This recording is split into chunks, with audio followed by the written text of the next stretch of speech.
நேற்று அம்மா கொடுத்து விட்ருந்தா சக்கரை பூசணிக்காயை இன்றைக்கி கூட்டு பண்ணலான்னு சொல்லிட்டு தாங்க அதெல்லாம் குட்டி குட்டியாக கட் பண்ணி எடுத்து வச்சுக்கிட்டேன். அதில் உள்ள விதையுமே எடுத்து வச்சுருக்கேன். அந்த விதையெல்லாம் கிராமங்கள்லாம் என்ன பண்ணுவாங்கன்னா, சாம்பல் போட்டு அதை காய வைப்பாங்க. காய வச்சு ஒரு வெள்ளை துணியில் முடிஞ்சு பத்திரமா வச்சுக்குவாங்க. அடுத்து விவசாய சீசன், மழை சீசன்லாம் வந்தோன்னே இதெல்லாம் போடுவாங்க. போட்டு அதுக்கப்புறம் காய் காய்ச்சிரும். அதுக்காண்டி தான் நானும் சரி எடுத்து பத்திரமா வைப்போம் அப்படின்னு சொல்லிட்டு எடுத்து வச்சேன். சக்கரை பூசணிக்காய் சக்கரை பூசணிக்காய் பார்த்தா அவங்களுக்குலாம் என்ன ஞாபகம் வரும்? சக்கரை பூசணிக்காய் வந்து பொங்கல் ஃபெஸ்டிவல் அப்போ அந்த சீசனில் தான் அது காய்க்கும். பொங்கலுக்கு வந்து வீட்டில் சக்கரை பூசணிக்காய், பனங்கிழங்குலாம் வச்சு சாமி கும்பிடுவோம், கரும்பெல்லாம் வச்சு. அதே மாதிரி மாடு வச்சுருக்கிறவங்க வந்து மாட்டு பொங்கல் அன்னைக்கினும் சக்கரை பூசணிக்காய், கரும்பு, பனங்கிழங்கு, பொங்கல் எல்லாம் வச்சு மாடுக்கு படையல் போட்டு சாமி கும்பிட்டு மாடுக்கு சாப்பிட்றதுக்காண்டி கொடுப்பாங்க. அப்போ நாங்கள் சின்ன வயசாக இருக்கும்போதெல்லாம் எங்கள் வீட்டில் நாங்கள் மாடு வச்சுருந்தோம்.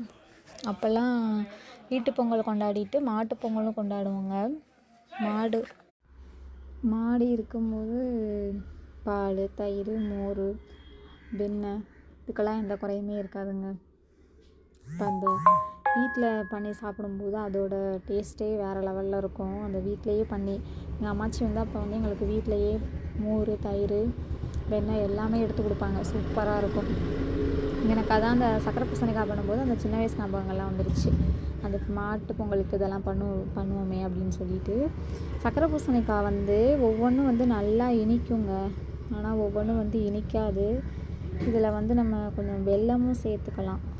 வெல்லம் சேர்த்தும் பண்ணிக்கலாம். ஆனால் இந்த பூசணிக்காய் வந்து கொஞ்சம் லைட்டாக தான் இனிச்சிச்சு, ரொம்பலாம் இனிக்கலை. ஒவ்வொன்றும் நல்லா இனிக்கும். இது ஆனால் நல்லா பார்க்குறதுக்கு நல்லா மஞ்சள் கலரில் சூப்பராக இருந்துச்சு. நல்லா நறுக்கும் போதே மாங்காய் மாதிரி இருந்துச்சு. டேஸ்ட்டு சூப்பராக இருந்துச்சுங்க.